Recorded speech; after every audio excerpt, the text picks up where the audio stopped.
ಹೇ guys, welcome back again. ಇವಾಗ ನನ್ನ ಓಟಿಗೆ ಹೋಗುವಂಥ ಟೈಮ್ ಬಂದಿದೆ. ಈಗ ಆಪ್ರೇಷನ್ ಥಿಯೇಟರಲ್ಲಿ ಎಲ್ಲ ಸೆಟಪ್ ಆಗಿರುತ್ತೆ. ನಾನು ಜಸ್ಟು ರೆಡಿಯಾಗಿ ಹೋಗಬೇಕು ಅಷ್ಟೇ.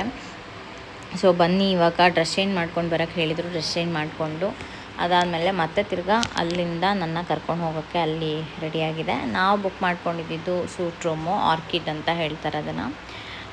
ಇಲ್ಲಿ ತುಂಬ ಚೆನ್ನಾಗಿರುತ್ತೆ, ದೊಡ್ಡ ರೂಮ್, ಅದು ಸಖತ್ತಾಗಿರುತ್ತೆ. ಆ ಥರದ್ದು ಒಂದು 4 ರೂಮ್ ಅಷ್ಟೇ ಇರೋದು ಮೇಲೆ ಲಾಸ್ಟ್ ಫ್ಲೋರಲ್ಲಿ. ಸೊ ಅದೇ ರೂಮ್ನ ಬುಕ್ ಮಾಡ್ಕೊಂಡಿದ್ವಿ. ಅದಕ್ಕಿಂತ ಮುಂಚೆ ಇದು ಲಕ್ಸುರಿ ರೂಮಲ್ಲಿ ನಮಗೆ ಅದು ರೂಮ್ ಕ್ಲೀನ್ ಮಾಡ್ತಾಯಿದ್ದಿದ್ದ ಕಾರಣ ಇಲ್ಲಿ ವೆಯ್ಟ್ ಮಾಡೋಕ್ಕೆ ಹೇಳಿದರು, ಮಾಡ್ತಾಯಿದ್ವಿ. ಸೋಮು ಏನೋ ಹೇಳ್ತಾಯಿದ್ರು, ಆ ಕತೆ ನನಗೂ ಗೊತ್ತಿಲ್ಲ, ನಾನು ಒಳಗಡೆ ಇದ್ದೆ. That time is only But good time. day only we can do. At least we have a chance to decide day. Last time ಏನು ಅಮಾವಾಸ್ಯೆ ದಿವಸ ಹುಟ್ಟಿದ್ವಿ ನನ್ನ ಮಗಳು. ಏನಾಯಿತು, ಚೆನ್ನಾಗಿದೆಯಲ್ಲ. ಅದೆಲ್ಲ ಏನು ಹೇಳೋಕ್ಕಾಗಲ್ಲ. ಅಮಾವಾಸ್ಯೆ ದಿವಸ ಹುಟ್ಟಿದ್ರೆ ಮಕ್ಕಳು ಇದು ಲಕ್ಷ್ಮಿ ಅಂತ ನೋಡೋಣ. ಪಾಪ ಲಕ್ಷ್ಮಿ ಥರ. ಅಮಾವಾಸ್ಯೆ ಆ್ಯಕ್ಚುಲಿ ಅದರಲ್ಲೂ ಅಷ್ಟೇ ಒಳ್ಳೆ ಅಮಾವಾಸ್ಯೆ, ಕೆಟ್ಟ ಅಮಾವಾಸ್ಯೆ ಅಂತ ಇರುತ್ತೆ. ನಮ್ಮ ಪಾಪು ಹುಟ್ಟಿದ್ದು ಒಳ್ಳೆ ಅಮಾವಾಸ್ಯೆ, ಅಂದರೆ ಹಠ ಜಾಸ್ತಿ.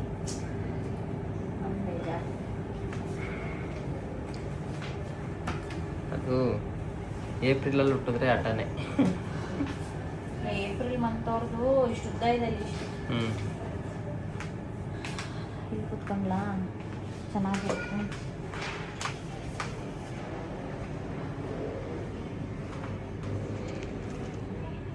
ಹಂಗೆ ಒಂದು ಫೋಟೋ ಹೊಡಿ. ಸರಿ ಮಾಡಿದ್ದೆ, ಒಂದು ರೀಲ್ ಮಾಡಿದ್ದೆ. ಈ ಸರಿ ಮಾಡಬೇಕು.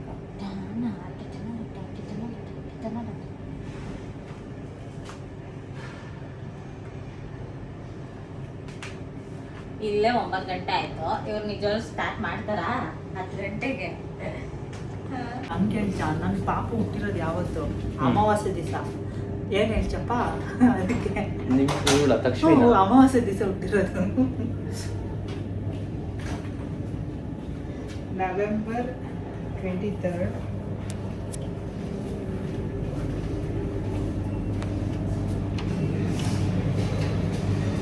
ನಾವು ಯಾಕೆ ಅಲ್ಲಿ ಅಷ್ಟೊಂದು ಡಿಸ್ಕಷನ್ ಮಾಡ್ತಾಯಿದ್ವಿ ತಕ್ಷವಿ ಹುಟ್ಟಿದ್ದು ಅಮಾವಾಸ್ಯೆ ದಿನ ಅಂತ ಎಲ್ಲ ಹೇಳಿಬಿಟ್ಟು, ಡಾಕ್ಟರ್ ನಮಗೆ ಕೇಳಿದ್ರು, ನಿಮಗೆ ಯಾವ್ದಾದ್ರು ಸ್ಪೆಸಿಫಿಕ್ ಟೈಮಿಂಗ್ಸ್ ಇದೆಯಾ ಈ ಥರ ಪಾಪು ಆಗೋದಕ್ಕೆ, ಡೆಲಿವರ್ ಮಾಡ್ಕೊಳ್ಳೋದಕ್ಕೆ ಅಂತ ಕೇಳಿದರು. ಅದಕ್ಕೆ ಸೋಮು ಇದ್ದವರು ಇಲ್ಲ ನಮಗೇನು ಆ ಥರ ಸ್ಪೆಸಿಫಿಕ್ ಟೈಮಿಂಗ್ ಏನಿಲ್ಲ, ರಾಹುಕಾಲದಲ್ಲಿ ಮಾತ್ರ ಬೇಡ ಅಷ್ಟೇ ಅಂತ ಹೇಳಿದರು. ಅಂದರೆ ರಾಹುಕಾಲ 10 ಗಂಟೆವರೆಗೂ ಇತ್ತು, 10 ಗಂಟೆ ಮೇಲೆ ಯಾವಾಗಾದರೂ ಮಾಡಿ ಅಂತಲೇ ಹೇಳಿದರು ಅಷ್ಟೇ. ಸೊ ಹಾಗಾಗಿ ಅವರು ಫೈನಲಾಗಿ ಕನ್ಕ್ಲೂಷನ್ ಹೇಳಿದ್ದು, ಟೈಮಿಂಗ್ಸ್ ಎಲ್ಲ ಅಷ್ಟು ಮ್ಯಾಟ್ರ್ ಆಗಲ್ಲ, ಹುಟ್ಟು ಮತ್ತು ಸಾವಿಗೆ ಎರಡಕ್ಕೂ ಟೈಮಿಂಗ್ಸ್ ಅಷ್ಟು ಮ್ಯಾಟರ್ ಆಗಲ್ಲ, ಅದೆರಡನ್ನೂ ನಾವು ಫಿಕ್ಸ್ ಮಾಡೋದಕ್ಕೂ ಕೂಡ ಆಗಲ್ಲ ಅಂತ ಅವರು ಅದನ್ನು ಎಕ್ಸ್ಪ್ಲೈನ್ ಮಾಡ್ತಾಯಿದ್ರು ವಿಡಿಯೋದಲ್ಲಿ ಅಷ್ಟೇ. ಅದು ಸರಿನೂ ಹೋಗಲ್ಲ, ಅವ್ರಿಗೆ ಇಂತಿಂಥ ಟೈಮಲ್ಲಿ ಹುಟ್ಟಬೇಕು ಮಗು ಅಂತ ಇದ್ದರೆ ಅಂಥ ಟೈಮಲ್ಲೇ ಹುಟ್ಟೋದು. ನಮ್ಮ ತಕ್ಷವಿ ಅಮಾವಾಸ್ಯೆ ದಿನ ಹುಟ್ಟಿದ್ದಾಳೆ, ನಮಗೇನಾದರೂ ಇದಾಗಿದೆಯಾ? ಏನೂ ಇಲ್ಲ, ಆ ಥರ ಆರಾಮಾಗಿದ್ದಾಳೆ, ನಮ್ಮನೆ ಲಕ್ಷ್ಮಿ ಅವಳು ಅಂತ ಅದನ್ನು ಎಕ್ಸ್ಪ್ಲೈನ್ ಮಾಡ್ತಾಯಿದ್ರು ಅಷ್ಟೇ. ಸೊ ಈಗ ನಮಗೆ ನಮ್ಮ ರೂಮಿಗೆ ಶಿಫ್ಟ್ ಮಾಡಿದ್ರು. ಸೊ ನೋಡಿ ಎಷ್ಟು ಹ್ಯೂಜ್ ಆಗಿದೆ. This is my absolute favourite room, ಒಂಥರ VIP ಇದಂತ ಹೇಳ್ಬೋದು ಇದನ್ನು. ಅಷ್ಟು ಸಖತ್ತಾಗಿದೆ ಈ ರೂಮು, ದೊಡ್ಡ ರೂಮ್ ಇದು. ಇದೊಂದು 4 ರೂಮ್ ಇರುತ್ತೆ ಅಷ್ಟೇ ಈ ಥರದ ರೂಮಲ್ಲಿ, ತುಂಬ ಚೆನ್ನಾಗಿರುತ್ತೆ. ತಕ್ಷವಿ ಕೂಡ ಹುಟ್ಟಿದ್ದು ಇದೇ ರೂಮಲ್ಲೇ, ಇದೇ ಸೇಮ್ ಸೆಟಪ್ಪು, ತುಂಬ ಚೆನ್ನಾಗಿದೆ ಈ ರೂಮು. ನನಗೊಂಥರ ಪಾಸಿಟಿವ್ ವೈಬ್ ಇಲ್ಲಿ ಬಂದ ತಕ್ಷಣ.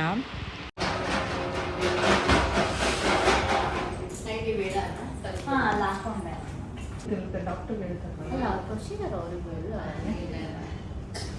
ಫಿಕ್ಸ್ 10 ಅಂದರೆ 10 o'clock ಶಾರ್ಪ್, 10 o'clock ಬರೋಕ್ಕೆ ಹೇಳಿದ್ದಾರೆ.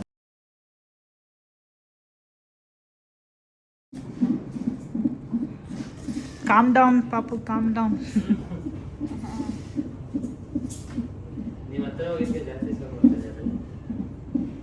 ಅದು ಹಂಗೆ ಒಂದೊಂದ್ಸಲಿ ನಾವು ಮಾನಿಟರ್ ಮಾಡ್ತಿರಲ್ವಲ್ಲ.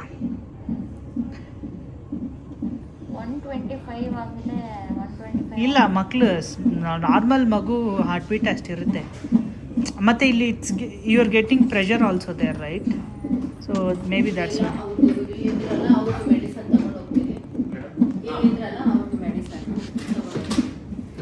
ಇನ್ನು ವಿಡಿಯೋ ರೆಕಾರ್ಡ್ ಮಾಡೋಂಗಿದ್ರೆ ರೆಕಾರ್ಡ್ ಮಾಡಿ. ಮಾಡಿದ್ರಲ್ಲ ಈಗ. ಹಾಂ ಮಾಡಿದ್ದೀನಿ. That's fine right. Some 30 seconds 40 seconds video. ನಗು ನಗು. ಬರುತ್ತೆ ಸರ್. ಓಕೆ.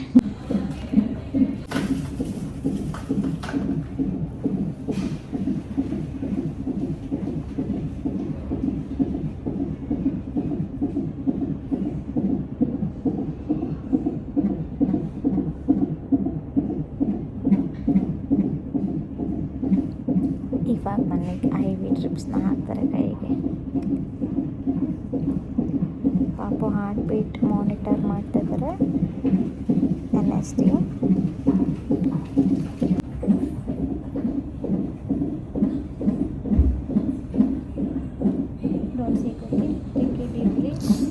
ಓ ಡನ್ನ ಸೆಕ್ಯೂರ್ ಮಾಡ್ತೀನಿ.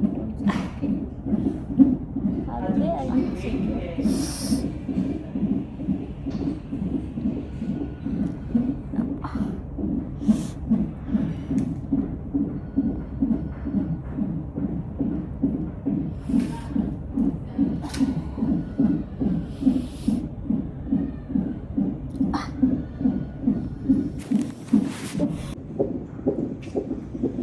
ಲಾಸ್ಟ್ ಟೈಮ್ ಎಲ್ಲ ಹಿಂಗೆ ಕೊಟ್ಟಿಲ್ಲ. ಮಾಡಿದ್ರು ನೀವು ನಮಗೆ ಗೊತ್ತಿಲ್ಲ. ಮಾಡಿದ್ರು ಹಿಂಗೆ ಬ್ಲಡ್ ಹಿಂಗೆ ಡ್ರಾಸಿ. ಲಾಸ್ಟ್ ಟೈಮ್ ಇನ್ನೂ ತೋಡಿ ಇಷ್ಟರವಾಗಿ ಏನಾನ ಆಗಿತ್ತು. ಮೀಟಿಂಗ್ ಜ್ಞಾಪಕ ಇಲ್ಲ. ಲಾಸ್ಟ್ ಟೈಮ್ ಜ್ಞಾಪಕ ಇದೆ. ವಾಟರ್ ಬ್ರೇಕ್ ಮಾಡಿದ್ರು ಅವ್ರು. ಅವಾಗ ಫುಲ್ ವಾಟರ್ ಆಗಿತ್ತು. ಏನೆಲ್ಲ ಕಥೆ ಆಗಿತ್ತು ಹೌದಾ? ಲಾಸ್ಟ್ ಟೈಮು ನಿಮಗೆ ಈ ಪೇನ್ ಇತ್ತಲ್ಲ, ಈ ಪೇನ್ ಜಾಸ್ತಿ ಇತ್ತು. ಅದಕ್ಕೆ ಈ ಪೇನ್ ಗೊತ್ತಾಗಲಿಲ್ಲ. ಈ ಸರಿ ಈ ಪೇನ್ ಇಲ್ಲ, ಅದಕ್ಕೆ ಬೇರೆ ಪೇನ್ ಗೊತ್ತಾಗ್ತದೆ ಅಷ್ಟೇ.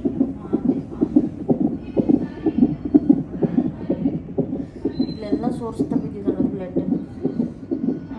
ಇಲ್ಲ ಬ್ಲಡ್ ಸ್ಯಾಂಪಲ್ ತಗೊಂಡು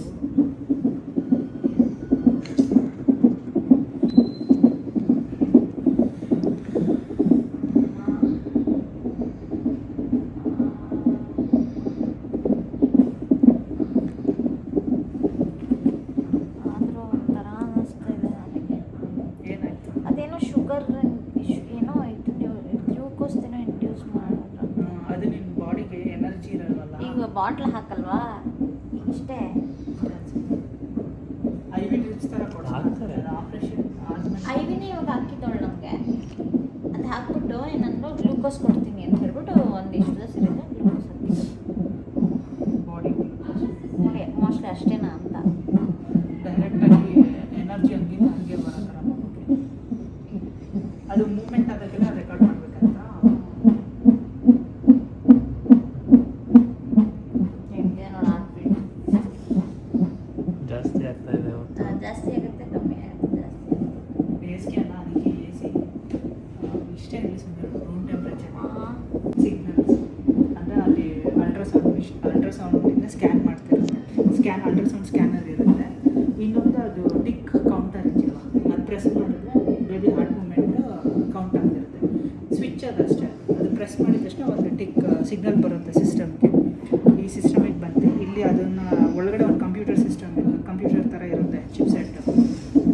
ಮೇ ಬಿ ಇದು ಆರ್ಮ್ ಬೇಸ್ಡ್ ಇರುತ್ತೆ, x86 ಇರಲ್ಲ. ಒಳಗಡೆ ಒಂದು ಸಿಸ್ಟಮ್ ಇರುತ್ತೆ.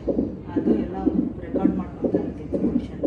ಈ ಡೇಟಾ ಏನಿರುತ್ತಲ್ಲ ಅದೆಲ್ಲ ಬಫರ್ ಆಗ್ತಾ ಇರುತ್ತೆ. ಬಫರ್ ಆಗಿಬಿಟ್ಟು ಪ್ರಿಂಟಿಗೆ ಹೋಗ್ತಾ ಇರುತ್ತೆ ಅಷ್ಟೇ.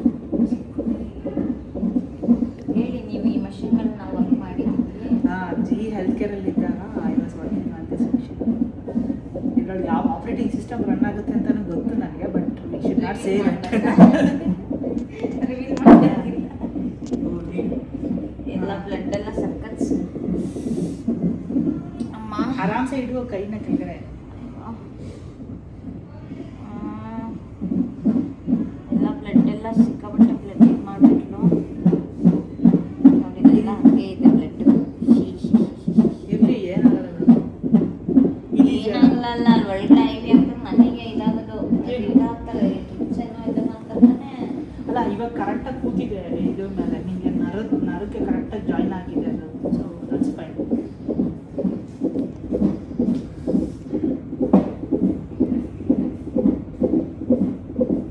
ಬೇಕಂದರೆ ಇಲ್ಲಿ RS-232 ತೊಗೊಳ್ಬೇಕು.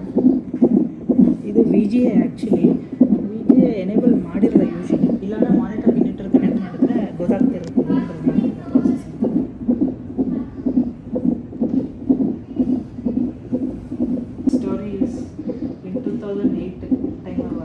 ಈ ಥರ ಡಿವೈಸಸ್ ನಾನು ಲಾಸ್ಟ್ ಟೈಮು ಆ ಫೋಟೋನೇ ನೋಡ್ತಿದ್ದೆ ನಮ್ಮ ತಕ್ಷಿ ಇದರಲ್ಲಿ ಆ ಕಡೆ ಗೊಂಬೆ ಟೋಪಿ ಹಾಕೊಂಡಿದ್ಯಲ್ಲ ಅದನ್ನೇ ನೋಡ್ತಿದ್ದೆ ಯಾವಾಗಲೂ ಈಗ ಮಲ್ಕೊಂಡಾಗೆಲ್ಲ ಅದನ್ನೇ ನೋಡ್ತಿದ್ದೆ ನಾನು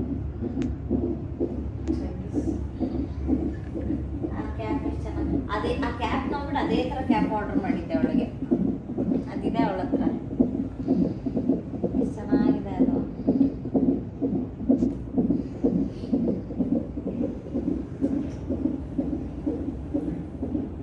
ಅದು ಸೋಪ್ ಬೇರೆ ಹೌದಲ್ಲ ಬೇಬಿ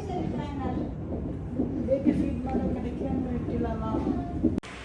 ಇವಾಗ ರೆಡಿ ಆಯಿದ್ವಿ, ಕರೆದ್ರು ಇನ್ನೇನು ಕರ್ಕೊಂಡು ಹೋಗ್ಬೇಕು ಮ್ಯಾಮ್ ಬನ್ನಿ ಅಂತ ಹೇಳಿದ್ರು. ಹಂಗಾಗಿ ಇವಾಗ ಆ ಡ್ರೆಸ್ನ ತೆಗೆದುಬಿಟ್ಟು ರಿಮೂವ್ ಮಾಡಿಬಿಟ್ಟು ಈ ಡ್ರೆಸ್ನ ಹಾಕ್ಕೋಬೇಕಂತೆ. ಯಪ್ಪ ನನಗೆ ಇವಾಗ ಒಂಥರ ರಿಯಲ್ಲಾಗೆ ನಾನು ಎಲ್ಲೋ ಹೋಗ್ತಿದ್ದೀನಿ, ನನಗೇನೋ ಮಾಡ್ತಾರೆ ಅನ್ನೋ ಥರ ನನಗೆ ಫೀಲ್ ಆಗ್ತಾಯಿತ್ತು. ಎನಿಹಾವ್ ಏನಂದರೆ ಮಗು ಕೈಗೆ ಬರೋವರೆಗೂ ಅಷ್ಟೇ ಈ ಮೂಮೆಂಟಲ್ಲಿ ದೇವರಣೆಗೂ ಭಯ ಬಿಟ್ಟರೆ ನನಗೆ ಅಯ್ಯೋ ಯಾವ ಮಗು ಆಗ್ಬೋದು, ಅಯ್ಯೋ ಯಾವ ಥರ ಬೇಬಿ ಇದು ಮಾಡ್ಬೋದು, ಅಯ್ಯೋ ಏನು ಇದು ಆ ಥರ ನನ್ನ ಮೈಂಡಲ್ಲಿ ನಿಜವಾಗ್ಲೂ 1% ಇರಲಿಲ್ಲ. ಅದಕ್ಕಿಂತ ಮುಂಚೆ ನನಗೆ ಇವರು ಕೈಗೆ ಹಾಕಿದ ಐ ವಿ ಡ್ರಿಪ್ಸಿನ ನೋವಾಗಿತ್ತಲ್ಲ ಅದ್ರದ್ದೇ ಯೋಚನೆ, ಅಯ್ಯೋ ಈ ಥರ ನೋವು ಮಾಡಿದ್ರಲ್ಲ, ಬ್ಲಡ್ ಇದು ಮಾಡಿದ್ರಲ್ಲ, ಇಷ್ಟೊಂದು ಬ್ಲಡ್ ಬರ್ಸಿದ್ರಲ್ಲ ಅಂತ ಅದನ್ನು ಯೋಚನೆ ಮಾಡಿಕೊಂಡೇ ಕೂತಿದ್ದೆ ಅಷ್ಟೇ. ಅದು ಬಿಟ್ಟರೆ ನನಗೆ ಅನಸ್ತಿಷ್ಯಾ ಅದ್ರದ್ದೆಲ್ಲ ಒಂದು ಸ್ವಲ್ಪ ಯಾಕೋ ಗೊತ್ತಿಲ್ಲ ತುಂಬ ಟೆನ್ಷನ್ ಮಾಡಿಕೊಂಡೆ ಈ ಸರಿ ಮಾತ್ರ. ನಾನು ಲಾಸ್ಟ್ ಟೈಮು ತುಂಬ ಜೋಶಲ್ಲಿ ಹೋದೆ ಆಯಿತಾ, ಅಂದರೆ ಇನ್ನೇನು ಇವತ್ತು ನಂಗೆ ಪಾಪು ಕೈಗೆ ಸಿಕ್ಬಿಡತ್ತಲ್ಲ ಅಂತ ಜೋಶಲ್ಲಿ ಹೋದೆ. ಈ ಸರಿ ಪ್ರೊಸೀಡ್ ಮಾಡೋಕ್ಕೆ ಆಗ್ತಿರ್ಲಿಲ್ಲ, ಅಷ್ಟು ಒಂಥರ ಭಯ ಥರನೇ ಹೋಗ್ತಾಯಿದ್ದೆ ನಾನು. ಇವಾಗ ನನಗಿನ್ನೇನು ಕರ್ಕೊಂಡು ಹೋಗ್ತಾರೆ ಒಳಗಡೆ, ಅಲ್ಲಿಂದ ಬಂದಮೇಲೆ ನಾನು ಮತ್ತೆ ಸಿಗ್ತೀನಿ ನಿಮಗೆ. ಯಾವ ಪಾಪು ಏನು ಅಂತ ನಾನು ಪೋಸ್ಟಲ್ಲೇ ಹೇಳಿದ್ದೀನಿ ನಿಮಗೆ. ನಾನೇನು ಯಾವುದೂ ಡಿಲೇ ಮಾಡಿಲ್ಲ, ಏನೂ ಇಲ್ಲ. ಬೇಬಿ ಜೆಂಡರ್ ರಿವೀಲ್ ಮಾಡೋಕ್ಕೆ ಅಂತಲೇ ಒಂದು ವಿಡಿಯೋ ನಾನೇನು ಮಾಡಿಲ್ಲ. ಸೊ ನಿಮಗೆ ಗೊತ್ತು ಏನಂತ ಹೇಳಿಬಿಟ್ಟು ಆ ವಿಡಿಯೋನ ನೀವು ನೋಡಿ. ಸೊ ಇವಾಗ ಗೋಲ್ಡ್ ಇಯರಿಂಗ್ ಎಲ್ಲ ಹಾಕ್ಕೊಂಡಿದ್ನಲ್ಲ ಅದನ್ನೆಲ್ಲ ರಿಮೂವ್ ಮಾಡಿ ಈಗ ಸೋಮು ಕೈಯಲ್ಲಿ ಕೊಟ್ಬಿಟ್ಟು ಇವಾಗ ಹೋಗ್ತಾ ಇರೋದು. ಥಿಯೇಟರ್ ಒಳಗಡೆ ಆಪರೇಷನ್ ಥಿಯೇಟರ್ ಸೆಕೆಂಡ್ ಅನ್ಸಲ್ಲ ಅಲ್ಲ, ನಾನೇ ಇನ್ನು ಬೇಬಿ ಫೇಸ್ಬುಕ್ ಅಂತ ಹೇಳಿದ್ರು ಕರ್ಕೋಕ್ಕೆ ಹೇಳ್ಬಿಟ್ಟಿರ್ತಾನೆ. ಬನ್ನಿ ಹಾಂ ಬರ್ತೀನಿ.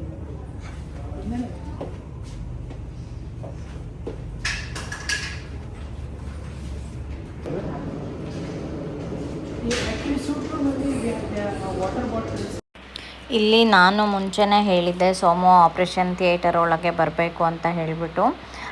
ಇಲ್ಲಿ ಅಲೋ ಮಾಡ್ತಾರೆ, ಓನ್ಲಿ ನಿಮಗೆ ಸ್ಕ್ಯಾನಲ್ಲೆಲ್ಲ ಬಿಡೋದಿಲ್ಲ ಅಷ್ಟೇ. ಬಿಟ್ಟರೆ ನಿಮಗೆ OT ಒಳಗೆ ಅಲೋ ಮಾಡ್ತಾರೆ ಹಸ್ಬೆಂಡ್ನ. ಅದನ್ನು ನೀವು ಕೇಳಿದ್ರೆ ಮಾಡ್ತಾರೆ, ಕೇಳಿಲ್ಲ ಅಂದರೆ ಏನು ಅವ್ರೇನು ಇದು ಮಾಡೋಕ್ಕೆ ಹೋಗಲ್ಲ. ನೀವು ಕೇಳಬೇಕು, ಅವರು ಒಂದು ಸರಿ ಕೇಳ್ತಾರೆ, ನೀವು ನಿಮ್ಮ ಹಸ್ಬೆಂಡ್ ಏನಾದ್ರು ಬರಬೇಕಾ ಅಂತ ಕೇಳ್ತಾರೆ. ಹೌದು ಅಂತ ಹೇಳಿದರೆ ಅವ್ರಿಗೂ ಈ ಥರದ್ದೇ ಒಂದು ಡ್ರೆಸ್ನ ಕೊಟ್ಬಿಟ್ಟು ಒಳಗಡೆ ಕರ್ಕೊಂಡು ಹೋಗ್ತಾರೆ. ಇದು ನನಗೆ ಒಂದು 15ರಿಂದ 20 ನಿಮಿಷದ ಪ್ರೊಸೀಜರ್ ಅಷ್ಟೇ ಆಗಿರೋದು. ಇಲ್ಲಿಂದ ನನಗೆ ಅಬ್ಸರ್ವೇಷನ್ಗೆ 2 ಅವರ್ಸ್ ಟೈಮ್ ತೊಗೊಂಡ್ರು.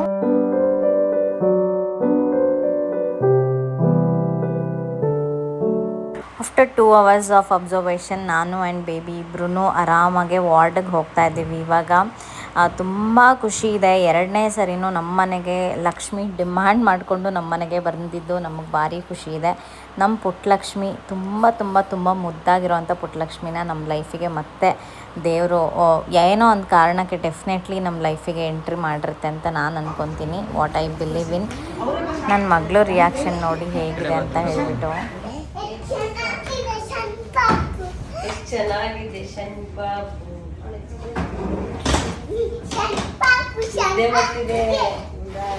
ನಮ್ಮನೆ ಕರ್ಕೊಂಡು ಹೋಗ್ತೀವಿ ಇವಾಗ. ನಾ ಕರ್ಕೊಂಡು ಹೋಗ್ತೀವಿ.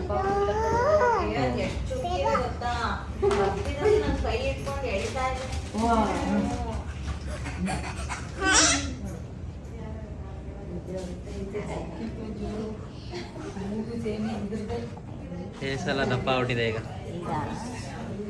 ಅದು ಮೆಡಿಸಿನ್ ಇದಕ್ಕೆ ಆ ಪವರ್ ಇದೆ ಎಲ್ಲ ಜೋಡಿ ಮಲ್ಗೆ ಇರ್ತೀವಲ್ಲ ಅದಕ್ಕೆ. ಇದೆ ಅಲ್ಲ ಇದನ್ನ ಅವ್ರಿಗೆ ಹೇಳ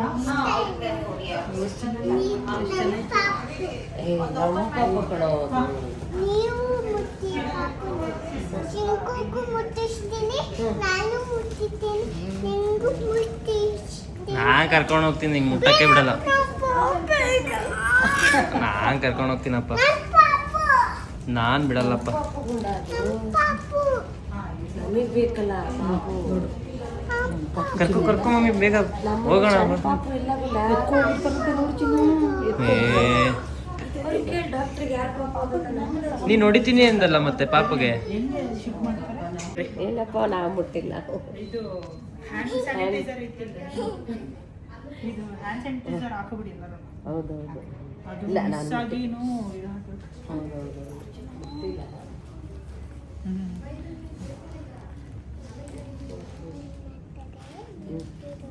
ಏನು ಮಾಡುತ್ತದೆ ನೋಡ್ತಿರು.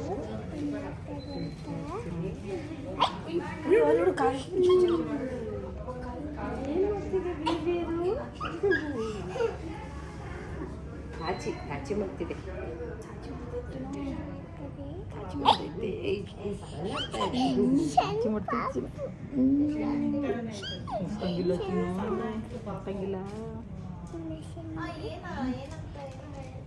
ಬ್ರೀತಿಂಗು ಸ್ವಲ್ಪ ಪ್ರಾಬ್ಲಮ್ ಅಂತ ಹೇಳ್ತಿದ್ರು.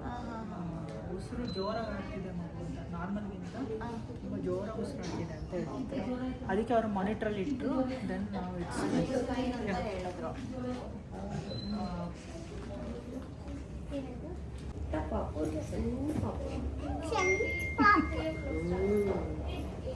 ಪಾಪ ಜೊತೆ ಆಟ ಆಡ್ತೀಯ ನೀನು?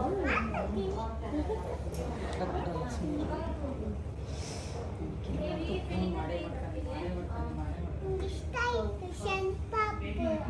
ಏನ್ ಮಾಡ್ತೀವಿ ಪಾಪ ಜೊತೆ? ಪಾಪು ಜೊತೆ toy ಎಲ್ಲ ಕೊಡ್ತೀನಿ.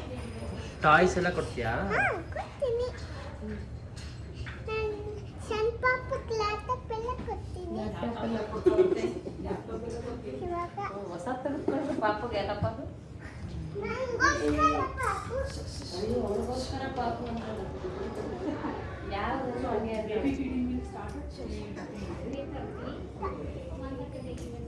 ಪುಟ್ಟ ಪಾಪ ಇದು. 130 ಪುಟ್ಟ ಪಾಪ.